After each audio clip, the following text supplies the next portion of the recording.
اور ٹیچر کو ہمیشہ اس بات کا ادراک ہوتا ہے کہ کون سا بچہ لائق ہے اور کون سے باقی 2 بچے ہیں یا باقی 3 بچے ہیں یا پوری کلاس روم ہے جو اس بچے سے تھوڑی سی خار رکھتی ہے اور کس بنا پر رکھتی ہے. اس چیز کا ادراک ان کے ٹیچر رفاقت علی کو بھی تھا. یہ رفاقت علی وہ ہے جو کہنے کو تو قاری بھی ہے اور قرآن کا ٹیچر بھی ہے، لیکن میں سمجھتا ہوں کہ یہ اس شخص کے اوپر، اس ملعون کے اوپر الزام ہے کہ یہ قاری ہے، اس شخص کے اوپر الزام ہے کہ یہ استاد ہے، اس شخص کے اوپر الزام ہے کہ یہ ایک ٹیچر ہے. اس نے وہ حرکت کی ہے جس پر جو حقیقی ٹیچرز ہیں وہ انتہائی شرمندہ ہیں. یہ شخص جس کا نام رفاقت علی ہے، یہ بہت سے بچوں کے ساتھ بدفعلی کرتا رہا ہے ماضی میں، ایون کہ اس نے شعیب کو بھی اس بدفعلی کا نشانہ بنایا ہے، یہاں تک کہ وہ ریحان اور عرفان جو ہیں ان کو بھی بدفعلی کا نشانہ بنایا ہے.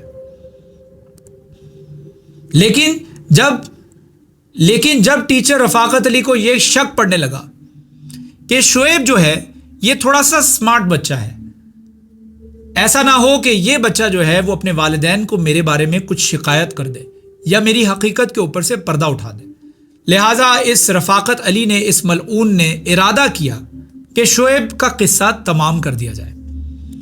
نہ رہے گا بانس نہ بجے گی بانسری. لیکن یہ کام رفاقت علی خود نہیں کرنا چاہتا تھا، لہٰذا اس نے ان 2 اسٹوڈنٹس کا استعمال کیا، عرفان اور ریحان کا، جو تھوڑی بہت خار رکھتے تھے شعیب کے لیے، جن کے دل میں تھوڑی بہت جیلسی کا مادہ تھا شعیب کے لیے. اس ٹیچر نے ان کو بھڑکانا شروع کیا اور اس حد تک ان کا برین واش کیا کہ وہ دونوں بچے ریحان اور عرفان اس چیز پر آمادہ ہو گئے کہ وہ شعیب کا قتل کریں گے. ایک بچہ یہ سوچے نا کہ میں دوسرے بچے کو تھپڑ مار دوں گا یا ڈنڈا مار دوں گا، یہ اور چیز ہوتی ہے، لیکن جان سے مار دوں گا، اس کو قتل کر دوں گا، یہاں تک آمادہ کر دینا.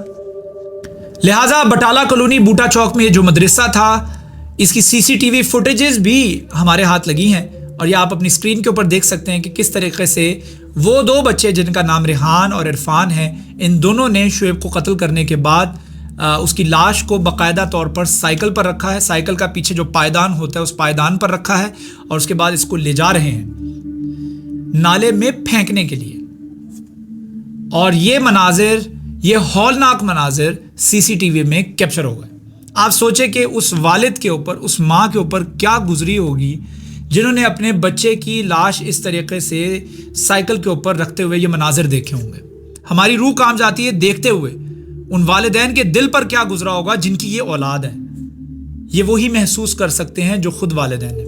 اس افسوسناک اور دل خراش واقعے کو باقاعدہ طور پر مانیٹر کر رہے ہیں فیصل آباد کے CPO تنویر حسین، جو کہ بذات خود میں جانتا ہوں ایک انتہائی رسپانسبل شخصیت ہے. انہوں نے اس کے اوپر باقاعدہ طور پر نوٹس لیتے ہوئے یہ بیان بھی جاری کیا ہے کہ ملزمان کو قرار واقع سزا دی جائے گی.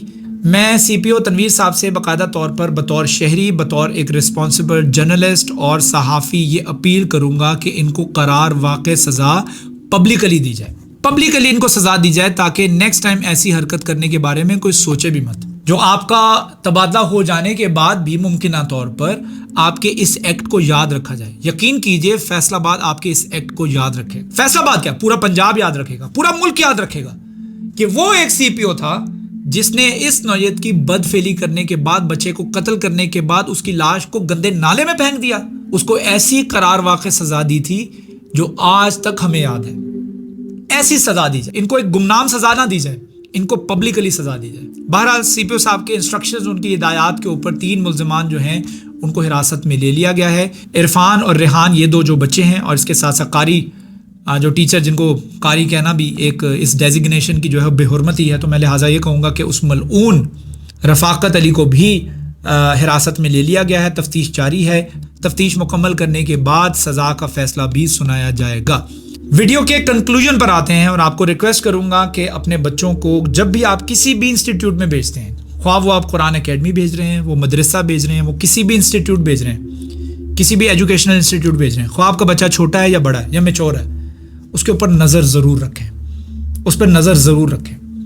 کوشش کریں خود چھوڑ کر آئیں اور خود اس کو پک کریں. وقت نہیں ملتا نا، وقت سے زیادہ امپورٹنٹ آپ کا بچہ ہے، اس کی جان ہے.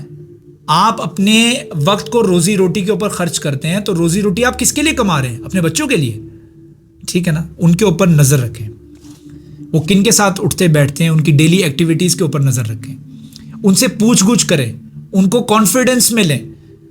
اس بچے شعیب کی طرح نہیں کہ اس کے ساتھ بدفعلی اگر ہوتی رہی ہے تو اس نے اپنے ماں باپ کو بتایا بھی نہیں. اور کام یہاں سے بگڑتا ہے کہ جب آپ کا بچہ یہ سوچنا شروع کر دیتا ہے کہ میں اگر اپنے والدین کو اس حرکت کے بارے میں بتاؤں گا تو ایسا نہ ہو کہ میرے والدین مجھے قصوروار سمجھ لیں، یہاں سے پرابلم شروع ہوتی ہے. اپنے بچے کو اتنا کانفیڈنس لیں کہ جب تم مجھ سے کچھ شیئر کرو گے اس میں اگر تمہاری 10% غلطی بھی ہوئی نا تو میں تمہیں جج نہیں کروں گا، اپنے بچے کو مارجن دیں. امید کرتا ہوں ویڈیو پسند آئی ہوگی. پسند آئی تو do subscribe my channel, hit the bell icon button تاکہ آپ تک اپڈیٹڈ ویڈیوز بھی پہنچتی رہیں. Stay blessed.